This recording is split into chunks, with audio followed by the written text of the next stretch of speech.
মোহাম্মদ আমাদেরকে বলে শোনাও, রূহ কারে বলে, কেমন করে আসে, কেমন করে যায়, এ ব্যাপারে কি জানো বলো। 2 নাম্বার প্রশ্ন, মানহুম আসহাবুল কাহাফ, আসহাবে কাহাফ সম্পর্কে কি জানো। 3 নাম্বার প্রশ্ন, মান হুয়া যুলকারনাইন, যুলকারনাইন বাদশা সম্পর্কে কি জানো। আল্লাহর হাবিব সাল্লাল্লাহু আলাইহি ওয়াসাল্লাম বললেন, গাদান উজিবুকুম, আগামীকাল বলে দেব। কি বললেন? সবাই বলেন উত্তরে কি বললেন? আগামীকাল বলে দেব। তো আগামীকাল সবাই এসে হাজির। বলো, 3টা প্রশ্ন রেখেছিলাম গতকাল, উত্তর বলো। আল্লাহর হাবিব সাল্লাল্লাহু আলাইহি ওয়াসাল্লাম বলতে পারলেন না, কারণ ওহী আসেনি।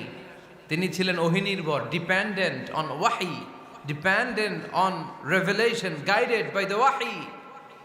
তিনি এর পরের দিনে বললেন, গাদান উজিবুকুম, আগামীকাল বলবো। এর পরের দিনে এরা এসে হাজির, উত্তর নাই।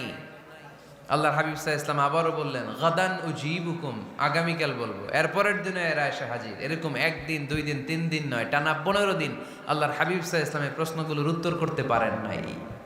আল্লাহর হাবিব সাল্লাল্লাহু আলাইহি সাল্লামের নবুয়তি জিন্দেগিতে এত বিব্রতকর পরিস্থিতিতে তিনি কখনো পড়েন নাই।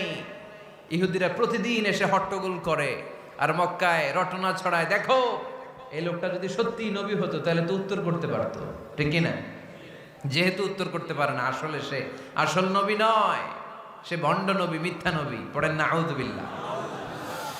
15 দিন পর আল্লাহ আয়াত নাযিল করলেন, ওয়ালা তাকুলান্না লিশাইইন ইন্নী ফাইলুন যালিকা গাদা ইল্লা আইয়াশা আল্লাহ।